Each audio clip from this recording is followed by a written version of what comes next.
Hi అండి, అందరికీ ఎలా ఉన్నారు? నేనైతే సూపర్ ఉన్నా. మీరు ఎలా ఉన్నారు?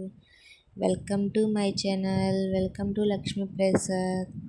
సింపుల్ అండ్ టేస్టీగా చికెన్ ఎలా చేసుకోవాలో చూద్దామా. మా ఇంట్లో అయితే సండే స్పెషల్ చికెన్.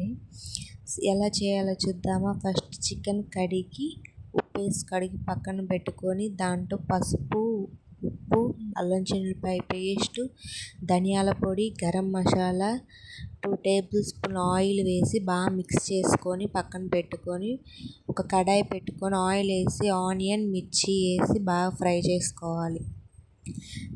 ఫ్రై చేసుకున్న దాంట్లో అల్లం చిన్నులపాయ పేస్ట్ వేసుకొని మనం దాంట్లో దీంట్లో వేస్తే తాలింపులు వేస్తే టేస్ట్ చాలా బాగుండిద్ది కర్రీ.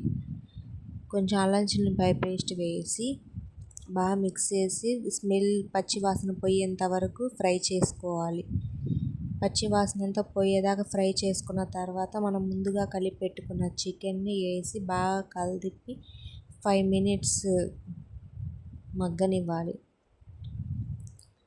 5 మినిట్స్ మగ్గిన తర్వాత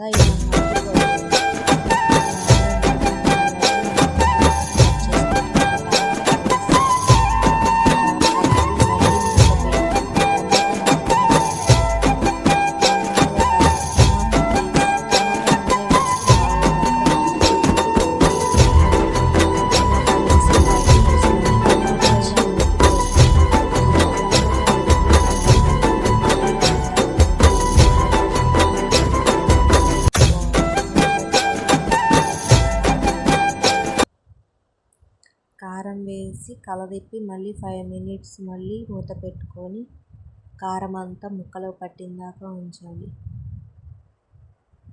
సబ్స్క్రైబ్ చేసుకోండి ఫ్రెండ్స్. కారం బాగా కలదిప్పుకొని వాటర్ పోసుకోవాలి.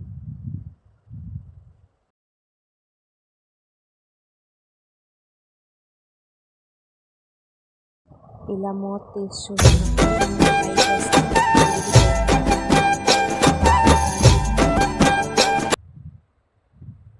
2 టేబుల్ స్పూన్ సాల్ట్ వేసుకోండి. సాల్ట్ వేసుకున్న తర్వాత మళ్ళీ బాగా కలిపి ఒక గరం మసాలా, ధనియాల powder 2 table spoon, garam masala 1 table spoon వేసి బాగా కలిపుకున్న తర్వాత మూత పెట్టి 2 నిమిషాలు ఉడికిన తర్వాత తీసి చూస్తే వేడి వేడి చికెన్ రెడీ ఫ్రెండ్స్. ట్రై చేసి చూడండి. Okay bye. వెళ్ళే ముందు సబ్స్క్రైబ్ చేసుకోండి.